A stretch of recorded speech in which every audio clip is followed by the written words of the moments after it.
Hello and good morning बच्चों। एक बार फिर से मैं बहुत टाइम के बाद आपके सामने आया हूं। इस बार क्लास 10th मैथमेटिक्स का क्रैश कोर्स लेकर के। क्रैश कोर्स जैसा कि नाम है, हम पूरे चैप्टर्स को एक बहुत कम टाइम में कवर करने वाले हैं। फास्ट ट्रैक मोड पर ट्रेवल करने वाले हैं हम।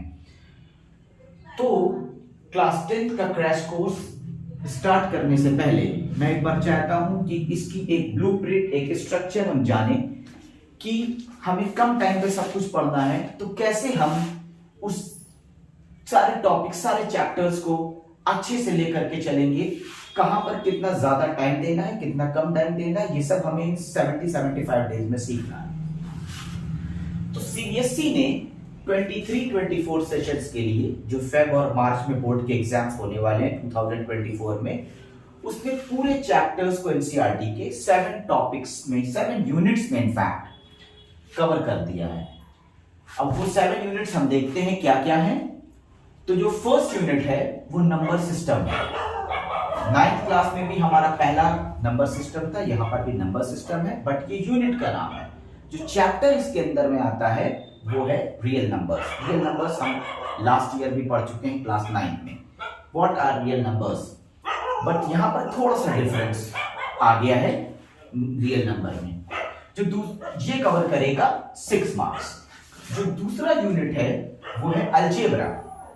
अलजेब्रा के अंदर में 20 मार्क्स कवर कर रहा है, बट हम ये नहीं सोच देखना है कि अलजेब्रा क्या अकेला चैप्टर तो नहीं है, नहीं, इसके अंदर 3 चैप्टर्स हैं। कौन कौन से चैप्टर्स हैं? Polynomials, linear equation in 2 variables and quadratic equation. ये तीनों मिलकर के हमारे 20 मार्क्स कवर करेंगे। जो तीसरा यूनिट है वो है कोऑर्डिनेट ज्योमेट्री। ये अकेला एक चैप्टर है कोऑर्डिनेट ज्योमेट्री, इसी को यूनिट का नाम दे दिया गया है। ये कवर करेगा 6 मार्क्स। जो फोर्थ यूनिट है वो ज्योमेट्री है। फिर से यहां पर 2 चैप्टर्स आ रहे हैं, एक आपका ट्रायंगल्स आएगा, एक आपका सर्कल्स आएगा। ये दोनों चैप्टर्स हम क्लास 9 में ऑलरेडी पढ़ चुके हैं, बट क्लास 9 का थोड़ा सा एडवांस वर्जन होता है। तो ज्योमेट्री कवर कर रहा है 15 मार्क्स। जो 5th यूनिट है वो ट्रिग्नोमेट्री है।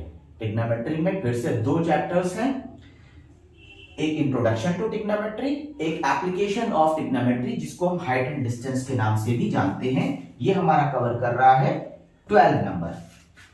जो 6th यूनिट है वो मेंसुरेशन है। अब मेंसुरेशन, कभी भी जब हम area, volume, surface area, total surface area की बात करते हैं तो वो मेंसुरेशन के अंडर में आता है। तो मेंसुरेशन कवर कर रहा है 10 मार्क्स, बट इसके अंदर में भी 2 चैप्टर्स हैं। वो चैप्टर्स क्या है?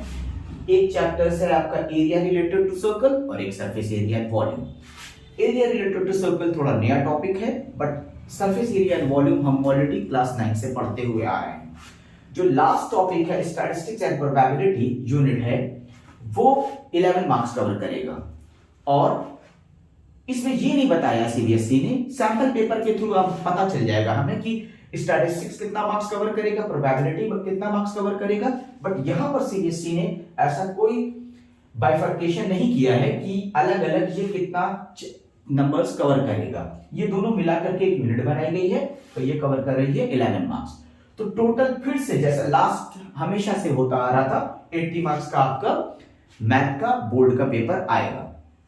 अब इन सब में जब हम स्टार्ट करेंगे अपने यूनिट्स को, तो ऑब्वियसली हम स्टार्ट करेंगे। देखिए सीबीएसई ने जो एनसीईआरटी बुक फॉलो की है, वो उस बुक में जितने भी चैप्टर्स बनाए गए हैं वो इस तरीके से सीबीएसई ने अरेंज किया है कि आप जब भी इसमें जंप कर करके पढ़ेंगे तो प्रॉब्लम क्रिएट होगी। क्यों? क्योंकि होगा क्या कि ज्योमेट्री में कुछ चीजें पहले की आएंगी, अलजेब्रा में कुछ चीजें पुरानी हो जाएंगी, ट्रिग्नोमेट्री में कुछ पुराना यूज आएगा। अब आपने ट्रिग्नोमेट्री से स्टार्ट किया तो थोड़ी सी प्रॉब्लम हो सकती है, क्योंकि जब हम पॉलिनोमियल्स में आएंगे तो हमें बहुत सारी आइडेंटिटीज लास्ट 9th क्लास में हमने पढ़ी थी। तो इसीलिए हम इसी सीक्वेंस में चलेंगे जिससे हमें कोई प्रॉब्लम ना फेस करनी पड़े। तो अभी के लिए इतना ही। हम नेक्स्ट क्लास में आपका नंबर सिस्टम स्टार्ट करेंगे। तब तक के लिए take care of yourself and be focus on your exams. Thank you.